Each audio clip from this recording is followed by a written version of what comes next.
क्या दुनिया का सबसे ताकतवर नेता अब खुद जंग से बाहर निकलने का रास्ता ढूंढ रहा है? क्या डोनाल्ड ट्रंप अब जीत नहीं बल्कि सेफ एग्जिट की तैयारी कर रहे हैं? नमस्कार, मेरा नाम है चेष्टा नागर और आप देख रहे हैं the Hindi top. Middle east में जारी तनाव के बीच जब डोनाल्ड ट्रंप भाषण देने आए तो पूरी दुनिया की नजरें उन पर टिकी थी। उम्मीद थी कि वो कोई बड़ा ऐलान करेंगे, कोई नई रणनीति बताएंगे या फिर युद्ध को और तेज करने की बात करेंगे। लेकिन जो सामने आया वो कुछ और ही कहानी कह रहा था। करीब 20 मिनट के इस भाषण में ट्रंप के शब्दों में वो आक्रामकता नहीं दिखी जिसकी उनसे उम्मीद की जा रही थी, बल्कि उनके अंदाज में एक थकान, एक जल्दबाजी और कहीं ना कहीं इस जंग से बाहर निकलने की घबराहट साफ नजर आई। उन्होंने अपने ऑपरेशन को इतिहास की सबसे बड़ी जीत बताया, लेकिन बार बार वही पुरानी बातें दोहराते रहे। ईरान के ठिकानों को तबाह करने का दावा, नेतृत्व खत्म करने की बात और वही पुरानी चेतावनियां, यानी जो बातें वो पहले सोशल मीडिया पर कह चुके थे वही अब भाषण में दोहराई गई। और यहीं से सवाल उठता है, क्या ट्रंप के पास अब कहने के लिए कुछ नया नहीं बचा? जब कोई नेता बार बार एक ही बात दोहराता है तो उसकी बातों की शॉक वैल्यू खत्म हो जाती है और यही यहाँ देखने को मिला। अब बात करते हैं उस हिस्से की जो इस पूरे भाषण का सबसे बड़ा संकेत देता है।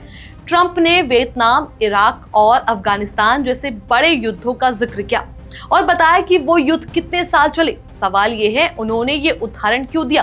दरअसल ये सीधा संकेत है कि ट्रंप इस जंग को लंबा खींचने के मूड में नहीं है, क्योंकि वो जानते हैं कि अगर ये युद्ध लंबा चला तो इसका असर अमेरिका की अर्थव्यवस्था पर पड़ेगा, तेल की कीमतें बढ़ेगी और घरेलू राजनीति में नुकसान होगा। यानी सिर्फ एक सैन्य लड़ाई नहीं बल्कि राजनीतिक और आर्थिक दबाव भी है। अब सबसे अहम बात, ट्रंप ने खुद कहा कि उन्हें 2 से 3 हफ्ते का समय चाहिए।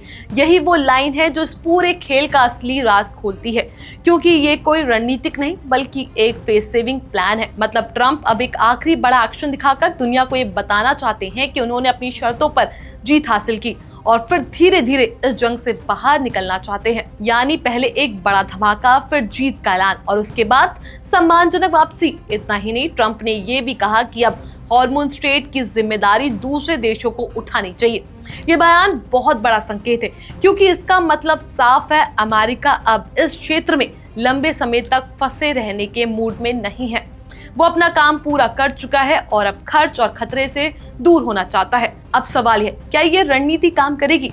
कुछ एक्सपर्ट्स मानते हैं कि ट्रंप का पुराना स्टाइल है ये, पहले दबाव बनाओ, फिर डील की बात करो और आखिर में खुद को विजेता दिखाओ।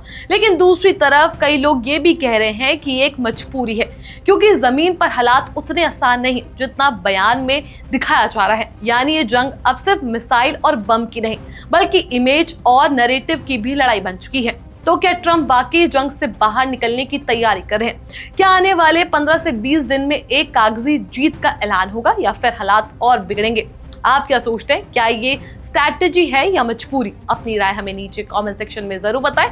ऐसी और भी वीडियोस के लिए आप हमारे चैनल द हिंदी टॉप को सब्सक्राइब करें। इसके अलावा आप हमें एक्स, फेसबुक और इंस्टाग्राम पर फॉलो कर सकते हैं।